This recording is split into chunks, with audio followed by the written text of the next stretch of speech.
When I was a teenager, my mother died, and our family just didn't feel like a family anymore. So all I wanted my whole life was to have a big family with lots of love and warmth. So I got married to a beautiful woman and gave my all to raise my family. I had the family of my dreams. 8 beautiful children that were so pure and full of life, with lots of joy and love. I was the happiest person in the world. I would always make sure to spend the Sabbath, the Jewish day of rest, with them. My wife would light candles every Friday evening to usher in the holy day, and I would go to the synagogue with my older children.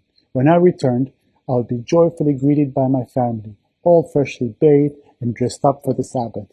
I would make a blessing over the wine and bless each member of my family and give them a warm hug and a kiss. And then we would partake in the festive meal, with each child having his or her turn to speak, sharing what they had learned that week. We would sing songs together and just enjoy each other's company while being embraced by the love and warmth that I had always been looking for. Then, for some reason, one day, I made an exception and agreed to leave my family for the Sabbath. That Friday night, when everyone was sound asleep, after having a beautiful evening, a fire broke out in the house. The fire spread throughout the house in minutes. Being a day of rest, my phone was turned off. The police were looking for me all night and found me in the morning. They told me that there was a fire in my house. My wife and daughter are in the hospital. They took me to the police station. My sister's husband showed up with a rabbi and a medic. My brother-in-law told me that the other 7 children all perished. I couldn't even cry. I just fell on the floor and just started to scream my head off. I lost track of time, just screaming because the pain was so intense. It wasn't just the fact that I had lost everything that I cared about and strived for my whole life. It was that these children were just so precious. In the middle of all that screaming, I heard the rabbi tell me to stop and get up. So I did. Then the medic approached. He wanted to inject me with a calming agent. I told him to go away. I don't want it. I wasn't about to go numb and hide from the challenge. My dear kids gave me their final gift with their passing. It was the greatest gift that they could have given me, an opportunity to grow.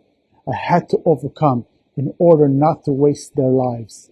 Life is full of challenges, and they're all opportunities to grow. When faced with a challenge, we have a choice. Either we embrace the challenge and grow, or we resist and we suffer. The more we resist, the more we suffer. If you insist that life must be your way, and you fight reality because you want to stay in your comfort zone, and you don't want to take responsibility for your life, then you'll end up suffering. You may become angry or depressed, or you may just go numb and apathetic.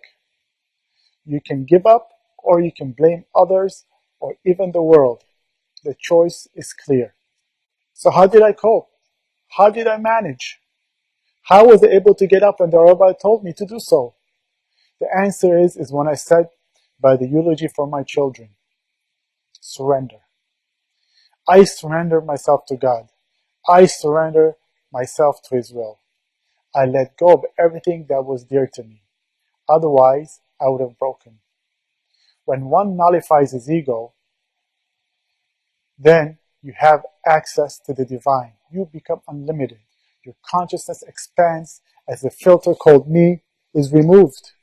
And you can see solutions to situations that you didn't see before. When you surrender, by definition, there is no resistance, and therefore there is no more suffering. A miracle occurs. Surrendering is not a one-time thing. The negative emotions and the despair keeps coming back. And I have to constantly surrender by feeling the emotions and letting them pass through me. God tailor-makes our unique challenges for each one of us, and He's also there to help us through it. But it has to be our choice. Otherwise, there's no reason for us to be in this world. God gives us challenges so that we could grow and reveal His greatness. He wants us to become great as well. He wants to take us to a greater place than we ever thought possible, to a life that is much greater than we want it for ourselves. For me, it's clear. The only way is to trust in God. then you connect to the infinite and everything becomes possible.